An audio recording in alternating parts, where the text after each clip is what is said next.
We are in Wagga, downtown East Wagga, and this is where my printer lives. We are doing the strike-offs of my new designs, the work that I've been doing over the last 12 months that was kick-started by the library. This will make really nice curtains, actually. I'm estimating that there's going to be about 8 designs, maybe. It's a lot. Tapped into a brand new direction here, so thanks, library.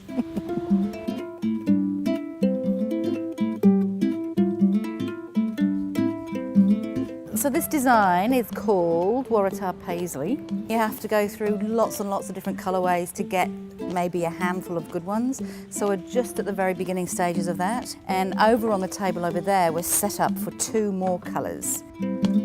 You've seen me drawing the initial thing from walking in the garden and the inspiration in the library and all those things. And you've got an idea about the design. And it's not until we get to this point, the production, that it starts becoming itself. And it's like it's guiding me now, rather than me working out what the design looks like. It's about the design telling me what it needs or what feels right for it in the colour palette. The other thing is, do I do it on the heavyweight, which is an upholstery grade linen? Do I do it on the lightweight, which is more soft furnishings base, and that's all about the end result, the end product. This will cost 3 times as much as this for a customer, and what would they use it for? So what does this design, in my mind, what does it look best as? Would I want to upholster a sofa in this? I don't think I would.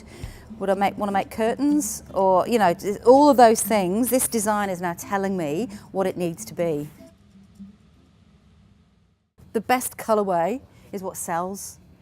You know, you don't really know until, I mean, that's absolutely delicious. And that is a classic surf colourway that I've done for 18 years or something, that colour, but it's knocked right back. It's fresh and clean and gorgeous. It's like the skies. It's like a spring morning, that colour. Exciting. Now this one is looking actually quite interesting. It's a bit fresher than these. I need to make that decision right now, and I'm suddenly a little bit stuck. The shortlist would be one of those. This is pretty, but does it look like it's, you know, fresh blood? Does it? It does, doesn't it?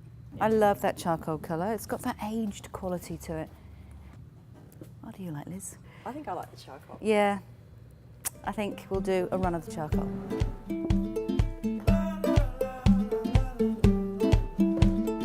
I've been working with Scott for 22 years. And he's the only printer I've ever worked with. He's printed in my entire collection. And this is it. These are all the screens that are active.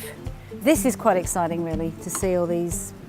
There we go, there's disc. 1996, I think I designed that. It's my very first example of cut paper stencils. I still use the technique today.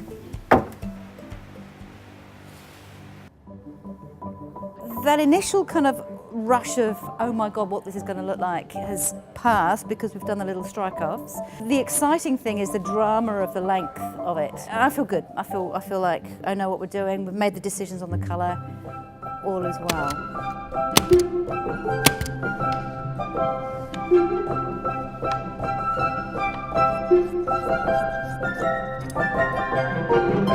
So my part of the process is almost now starting to go out of my hands. It's like handing it over to the world almost at that level. I'm opening the door right now, letting it go. Chocks away.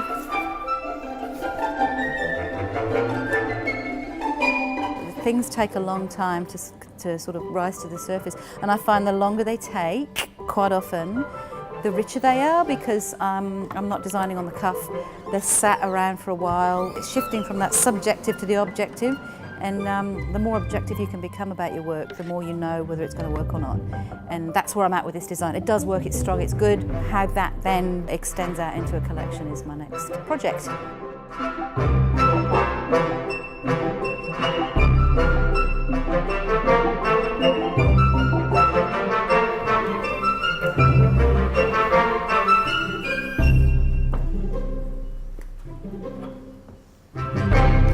Ta-da! Beautiful.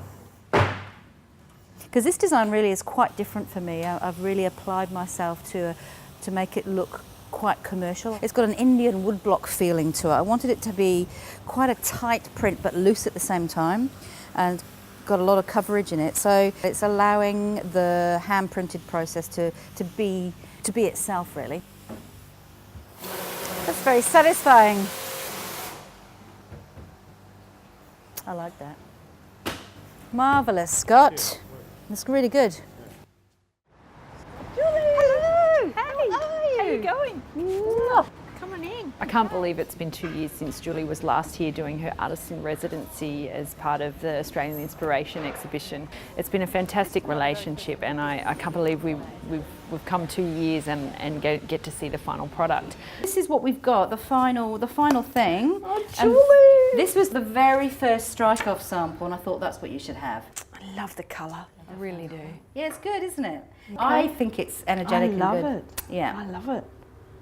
I think I might be a little bit biased though. The other thing that's exciting is that Julie is going to do more workshops here at the library, and it's incredible that we've sustained that relationship with Julie and been able to open her eyes to the library and its potential for inspiration, but also we're looking at acquiring some of the items and drawings that she produced as part of the design process. These are really early pieces. I started these at the very beginning. So one of the key outcomes for this next workshop is to create a range of products to sell in the shop. And I'm wondering whether we might use that design, the Waratah design that we've put into production, that we might actually use that, because that's not been released into the marketplace yet. Yeah. And I have to say, I could improve this. Okay. And this is what I generally do, and I didn't do here, which was get the film and literally get a piece of sandpaper and scratch it into it. I think it would get more personality on the print. I felt like I only just touched the surface 2 years ago, and I've had this work sitting in my studio on my walls. I look at it every single day, and I think I need to go back there. I need to get back into those stacks and have another look with the lovely purple gloves at more stuff, so I can really get to know it better. I never used to think about the library. I never thought that it was a place that I'd get any sense of inspiration, but it's absolutely not true. That's why I've come back for a second time, because it's got